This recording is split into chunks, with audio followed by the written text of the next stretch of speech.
Aujourd'hui, nous allons voir les algorithmes. Je vais utiliser Python pour ce faire. L'exercice ici me vient d'un étudiant de la République démocratique du Congo. L'étudiant doit faire ces exercices-là. Alors, en guise de formation, pour lui et pour tous les internautes qui en ont besoin, je vais procéder à l'exercice 1 qui demande de faire en fait trois exercices en lui-même. Le premier, on demande de créer un Exo 1, Exo 2 et Exo 3. Le premier, ce qu'on veut, c'est qu'on puisse entrer deux valeurs entières qui vont être U et V. U doit être plus petit ou égal à V. Et puis, il doit afficher la somme des non multiples de 3. Donc, il va falloir vérifier si c'est un multiple de 3. Et quand c'est pas un multiple de 3, on les additionne. Mais si c'est un multiple de 3, évidemment, on ne l'additionne pas. Et ce, entre U et V, et U et V sont inclus. Donc, si on dit de 3 à 6, c'est 3, 4, 5, 6. 3, étant donné que c'est un multiple de 3, on ne comptera pas. 6 non plus. On aurait donc 4 plus 5, ça fait 9. Donc, dans l'exemple qui montre ici, ils vont de 4 à 9. Donc, 4 plus 5 plus 7 plus 8. Donc, 9, c'est un multiple de 3, on ne le prend pas. Et 6 non plus. On a le total de 24. On va faire comment créer cet algorithme-là en Python. Le deuxième qu'on va faire, on doit créer une fonction calcul. La fonction calcul, on lui passe deux chiffres en paramètre, n, qui va être un premier chiffre, et k, qui est un chiffre plus grand ou égal à 0. Et pour k, la lettre k, la valeur k qu'on va passer, on va devoir additionner 1 plus 1 fois 2, plus 1 fois 2 fois 3, plus 1 fois 2 fois 3 fois 4, jusqu'à ce qu'on ait atteint le fois k. Donc, tous les multiples comme ça, jusqu'à k. Et évidemment, on doit arrêter de faire ça quand on a, quand on a un chiffre plus petit que n. Donc, dans l'exercice ici, on nous demande de le faire avec n égale 9 et k égale 2. Donc, on commencerait avec 1 plus 1 fois 2. Étant donné que 2 plus 1, ça fait 3, on s'attend à recevoir la valeur 3 ici, puis on va arrêter à 2, alors on n'ira pas plus loin. Alors qu'ici, on va aller jusqu'à 5, donc on va aller jusqu'à 1 fois 2 fois 3, plus 1 fois 2 fois 3 fois 4, plus 1 fois 2 fois 3 fois 4 fois 5, à moins que le total ne soit plus grand que n, parce qu'on veut qu'on arrête aussi quand ça va être plus petit que n. Et n étant donné que n c'est 160, eh bien, il va falloir toutes les additionner et ne pas dépasser 160 par contre. Donc peut-être qu'on ne se rendra pas à 5 finalement. Le dernier exercice, c'est un exercice de chaîne de caractères. On veut créer une fonction qui s'appelle mixage. On va passer deux chaînes de caractères du genre A, B, C, D, E, F et 0 à 9. Et le mixage consiste à chaque fois qu'on a, donc ici, on échange dans la deuxième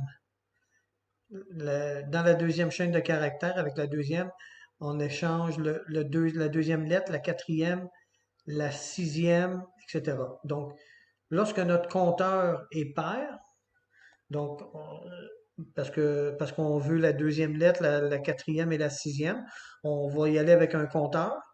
On va vérifier si notre compteur est pair. 2, 4, 6, etc. Quand notre compteur est pair, on va changer la lettre, on va changer les lettres ici. Donc, à la place du B, parce que là, on va être sur la deuxième lettre, on va mettre le chiffre 1. Et le chiffre 1, on va lui mettre la lettre B. On va les interchanger comme ça. Quand on va arriver à la quatrième, on va mettre 3. Et à la place du chiffre 3, on va mettre la lettre D, etc. Donc, ça va ressembler un peu à ça, notre algorithme. En fait, on va développer l'algorithme capable d'exécuter ce troisième exercice. Alors, débutons pour le premier exercice. Je les ai préparés ici. J'ai exo1.py. J'ai dit tantôt que j'avais besoin d'aller lire au clavier deux valeurs. Alors, je vais lire la valeur U et V. La fonction input me retourne une chaîne de caractères. Alors, la valeur 1, je la convertis en entier, je la mets dans U. La deuxième chaîne de caractères, qui va être le chiffre 9, dans l'exemple qu'on a vu tantôt, je le convertis en entier. V va être égal à 9 maintenant. Si V est plus petit que U, parce qu'on a dit qu'on voulait que V soit plus grand ou égal, donc s'il est plus petit, la valeur de V doit être plus grande ou égale à U, et puis on n'ira pas plus loin avec ça. Par contre, si on a les bonnes valeurs, là, on va afficher tous les nombres entre U et V qui ne sont pas des multiples de 3, puis on va les additionner. Pour ça, je me démarre un accumulateur. Mon accumulateur, c'est là-dedans que je vais les additionner. Je débute à 0. Je me, je me fais une boucle for ici, de U jusqu'à V. Alors, de U jusqu'à V, je regarde, je ne sais pas si vous êtes familier avec le signe de pourcent. Le signe de pourcent, ça veut dire modulo. Lorsqu'on fait une opération semblable sur un nombre entier, ce qui nous intéresse, c'est pas tant les entiers qui vont résulter de cette division par 3, mais plutôt le reste de la division. Comme par exemple, 4 divisé par 3, ça fait 1, et reste 3. Donc c'est le reste. Le reste est différent de 0. Donc 4 n'est pas un multiple de 3. Par contre, si j'avais 6 divisé par 3, ça fait 2, reste 0. Étant donné que le reste n'est pas différent, ben là, à ce moment-là, on l'additionnerait, par exemple. En fait, vu qu'il est égal, on ne l'additionnera pas, mais lorsque le reste est différent de 0, donc quand ça n'est pas un multiple de 3, c'est à ce moment-là qu'on l'additionne. Donc, j'y vais tranquillement. Supposons que j'ai rentré les valeurs 4 à 9 comme on me demandait dans l'exercice. 4 divisé par 3, ça fait 1, reste 3. 3, le reste de la division, c'est différent de 0, alors je vais l'afficher et puis je vais l'accumuler dans mon accumulateur. Donc, étant donné que j'étais à 0, 0 plus 4, ça fait 4. Évidemment, c'est pas le reste de la division que j'additionne, mais le nombre en entier au complet, c'est le chiffre 4. Le reste de la division était 3, parce que 4 divisé par 3, ça fait 1, il reste 3. Étant donné que c'est pas un nombre, un multiple de 3, je l'additionne, donc je tombe à 4. Ma prochaine occurrence va être 5. 5 divisé par 3, ça fait 1, reste 2. Donc, c'est le même principe. Ensuite, mon compteur, ça va être 6. 6 divisé par 3, ça fait 2. Il reste 0. Alors là, je n'entrerai pas dans le if. Je ne vais pas l'afficher et je ne vais pas non plus l'accumuler. Je vais tout de suite passer à 7. 7, ça fait 2, reste 1. Alors, même chose, je vais le calculer. Et 8. Par contre, 9 divisé par 3, ça fait 3, reste 0. Lui ne sera pas calculé. À la fin, bon, on va afficher égal, puis ce qu'on aura accumulé dans le total. Alors, essayons de voir qu'est-ce que ça donne. Je vais exécuter avec Python 3.7, exo 1. J'entre la valeur 4, j'entre 9. Donc, on me dit 4 plus 5 plus 7 plus 8 égale 24. Et si je le faisais pour les chiffres de 3 à 12, par exemple, 3 n'est pas là, 6 non plus, 12 non plus. Donc, je pourrais le faire de 3 jusqu'à 234, par exemple. Et voyez, mon programme va tout me les calculer. Donc, c'est pas plus compliqué que ça comme algorithme, en espérant que vous l'avez compris. Donc, mémorisez qu'il faut d'abord essayer de comprendre ce que l'exercice nous demande. Il faut le réfléchir, c'est ça l'algorithme, hein, c'est le fait d'y réfléchir, puis de dire, OK, on me demande d'entrer, de recevoir deux valeurs, bon ben, je vais faire des inputs, étant donné que c'est des chaînes de caractères, je vais les convertir en chiffres. Ah oui, on me demande aussi que la valeur ne soit pas plus grande que, je vais devoir vérifier avec un if si la valeur est plus grande ou plus petite que. Donc, c'est ça l'algorithme, c'est de réfléchir à qu'est-ce qu'on va avoir besoin comme instruction et comment on va découper notre programme. J'ai choisi, moi, de le découper de cette façon-là. Mais il y a toutes sortes de façons souvent plusieurs façons de faire les choses. Mais dans un algorithme simple, souvent, tu as quand même moins de façons que dans des algorithmes plus complexes. Passons avec l'exercice numéro 2 maintenant. L'exercice numéro 2, on nous demandait de faire une fonction qui va calculer les nombres plus un fois 2 plus un fois 2 fois 3 plus un fois 2 fois 3 fois 4 jusqu'à ce qu'on atteigne k. Donc, supposons que k c'est 8, ben ça va être un plus un fois 2, un plus un fois 2 fois 3, un plus un fois 2 fois 3 fois 4, un plus un fois 2 fois 4 fois 5, 6, 7 et 8. Par contre, si jamais le résultat est plus grand que n, on ne se rend pas jusqu'à 8. C'est ce que j'ai compris en lisant l'exercice qui était par écrit. Pour ça, je vais encore me prendre un accumulateur dans lequel je vais accumuler les choses. Je vais me prendre une variable totale parce que j'ai l'intention à chaque fois de faire mes multiplications de 1 jusqu'à k et dans un sous-total les accumuler, puis ensuite ce sous-total-là deviendrait mon total. Donc, et puis en passant, non, j'ai pas besoin du total. Tiens, je l'enlève. Ça va être mon accumulateur. Donc, mon sous-total va être euh, la fameuse multiplication qui s'agrandit chaque fois. Je vais juste faire un sous-total de ça. Et ce total-là, je vais l'accumuler dans mon accumulateur. Au début, j'avais l'idée de prendre une variable qui s'appellerait total, mais bon, j'ai choisi accumulateur. J'utilise souvent la variable accumulateur. Je vais avoir besoin d'une première boucle de 1 jusqu'à k, k plus 1 dans notre cas ici. Je mets mon sous-total à 1 parce que je veux commencer avec la valeur 1. Parce que si je commence avec 0, quand on va multiplier, peu importe ce qu'on va faire après, ça va toujours donner 0. C'est sûrement pour ça que l'exercice débutait à 1. Donc, mon premier compteur, c'est de 1 à k. C'est ça qui m'intéresse pour l'instant. Si je reviens avec mon exemple de 8, je vais faire une boucle qui va de 1 à 8. Et dans cette boucle-là, je vais avoir besoin d'une boucle qui va de 2 jusqu'à mon compteur. Au début, mon compteur, c'est 1, donc la boucle ne rentrera même pas dans la boucle. Et puis mon total, ah ben oui, je l'ai ici mon total, je vais le laisser là. Mon total étant l'addition du sous-total. Donc, le total maintenant égale 1. Le tour suivant, ma boucle va être égale à 2. Ici, mon compteur 1, je suis rendu à 2 dans ma suite en allant jusqu'à K.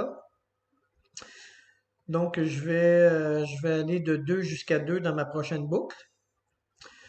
Et puis, donc, sous-total qui est 1 fois 2, ça fait 2. Alors, vous vous rappelez, tantôt, j'ai fait 1. Maintenant, je fais 1 plus 1 fois 2.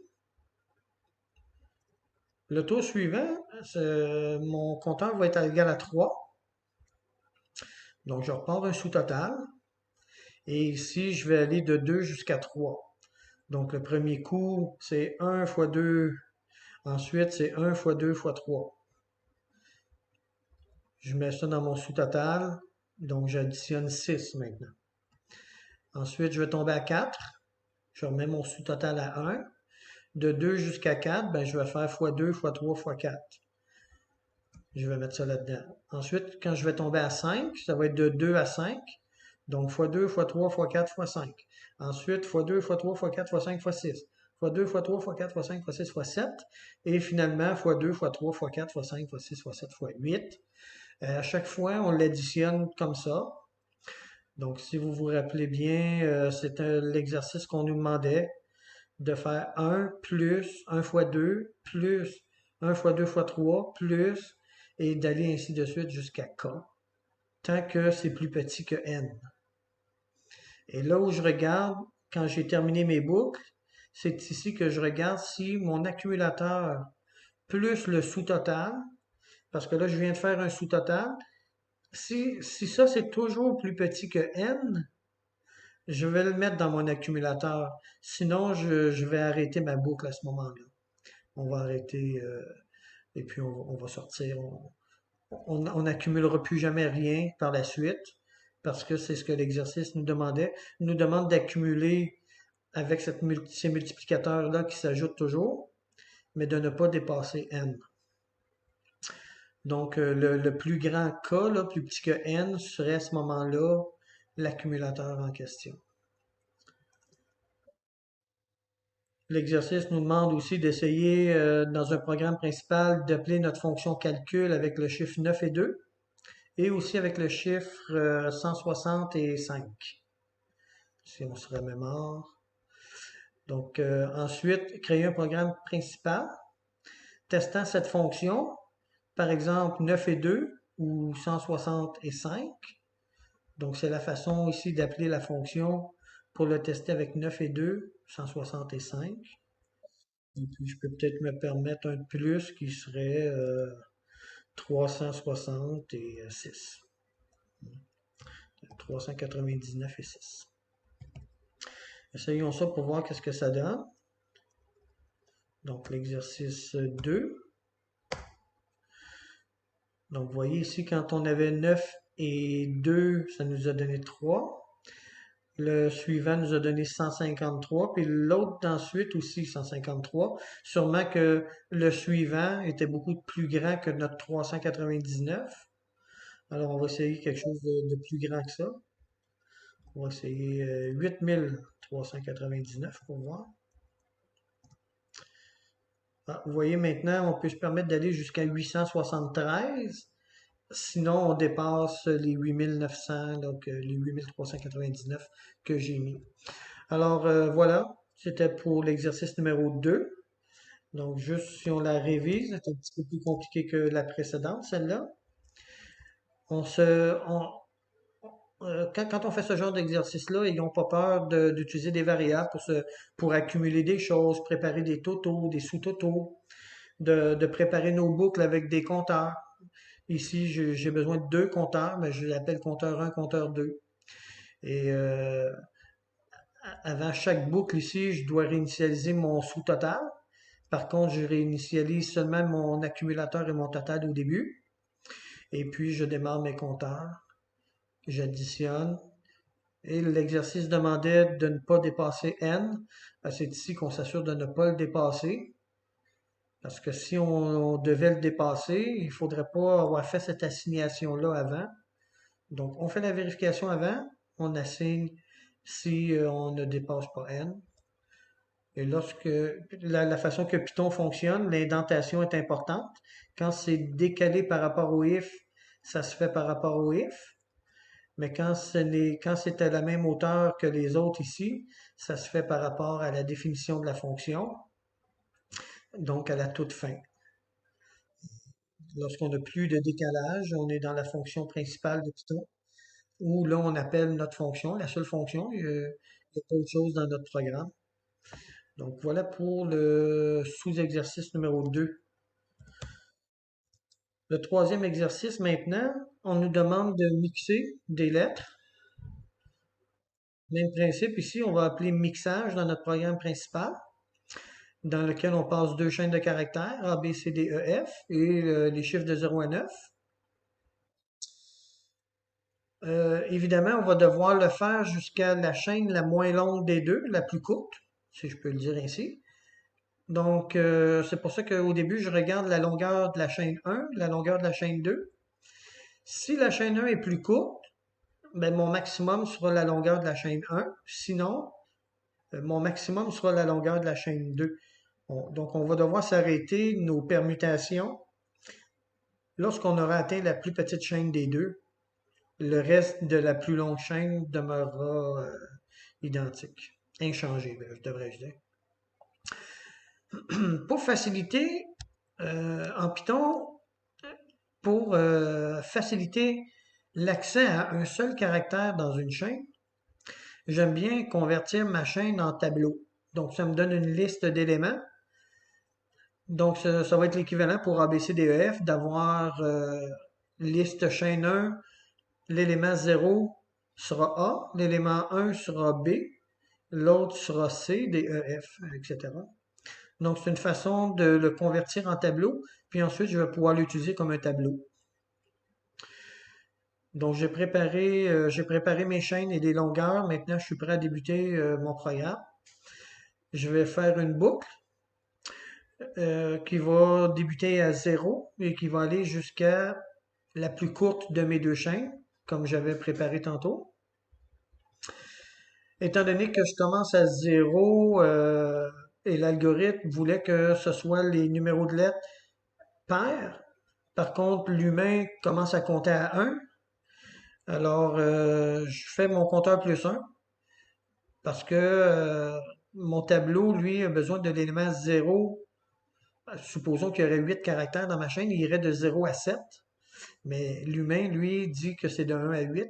Donc, c'est juste pour se familiariser avec la notion de nombre pair. Alors, 0 plus 1, c'est 1, donc c'est un nombre impair, le chiffre 1. Ma première lettre, étant donné qu'elle est impaire, je ne vais pas la permuter. Ma deuxième lettre, lorsque mon compteur sera à 1, 1 plus 1, ça fait 2. 2 divisé par 2, le reste de la division entière, ça me donne 0. Donc là, c'est ma deuxième lettre, c'est donc un nombre pair. Et là, je vais permuter les lettres. Il y a, quand on est un peu plus avancé en programmation, au lieu de 3 instructions, ici on le fait en 2 avec un XOR, parce qu'on peut inverser les bits, puis réinverser les bits. Généralement, on peut le faire en 2 instructions. Euh, Étant donné que c'est un algorithme pour débutants, je suis allé avec des instructions plus pour débutants, dans lequel je vais mémoriser la lettre, parce qu'ici, là, si je garde pas en mémoire LSTCH1 et 10 compteurs, ici, là, je vais l'écraser, puis je n'aurai plus la possibilité de l'utiliser. Alors, je la mets dans un temporaire, caractère temporaire. Je fais juste la mettre là pour la mémoriser. Ensuite, je vais venir l'écraser avec ce que j'ai dans ma chaîne numéro 2, le fameux chiffre, hein, parce que la chaîne numéro 1, c'est des caractères, dans la chaîne numéro 2, c'est des chiffres. Alors, je vais prendre le chiffre, puis je vais venir écraser la deuxième lettre, donc le B, je vais mettre le chiffre 1. Et puis ici, là où il y a le B, je vais mettre le chiffre 1 que j'avais gardé en mémoire, parce que si je remets celui-là, il a été écrasé, puis je vais me remplacer 1 par 1, ça ne fonctionnera pas. Donc, je le mémorise, ma lettre B. Je viens changer mon B par un 1. Et ici, je viens mettre le chiffre, la lettre B dans la chaîne numéro 2 à l'emplacement où il y avait le 1 avant. Donc, je viens de permuter le B et le 1 de chaîne de caractères. Mais encore là, je ne suis pas dans une chaîne de caractères, je suis dans un tableau. J'ai converti ma chaîne de caractères en tableau. Je le fais dans un tableau. Et quand j'aurai terminé, je convertis mon tableau en chaîne de caractères. C'est la façon de faire. On joint un str de E, puis le E, ben, on dit que c'est pour tous les éléments qu'il y a dans mon tableau. Donc, pour chaque élément qu'il y a dans mon tableau, je vais joindre les lettres une à une pour reformer une chaîne de caractères que je vais mettre dans CH1. Et même chose pour CH2, je vais le ramener en chaîne de caractères. Et à la fin, je vais vous afficher les nouvelles chaînes de caractères, CH1 et CH2. Donc voilà pour cet exercice. Allons-y maintenant. Donc on voit ici que on est devenu A1, C3, E5, 0B, 2D, 4F, 6, 7, 8, 9. Alors on a permuté les caractères de chaîne de caractères, mais seulement à quand l'occurrence dans la chaîne était un nombre pair. Donc la deuxième lettre, la quatrième lettre et la sixième lettre. En espérant que ceci vous aide à mieux comprendre Python, à mieux, à mieux comprendre quand vient le temps, surtout d'essayer de comprendre un algorithme qu'on nous présente comme ça. On nous présente, puis c'est important que parce que si vous faites carrière en informatique, les gens vont vous présenter des choses comme ça. On va dire, OK, t'es programmeur, fais-moi ça, faut que ça calcule comme ça, faut que ça fasse ça comme ça. Et vous, c'est votre métier de programmeur de comprendre ce que la personne veut. et d'ensuite faire le code approprié pour répondre à l'algorithme là, qui vous a été présenté par votre client. Sur ce, je vous souhaite un bon codage. Au revoir.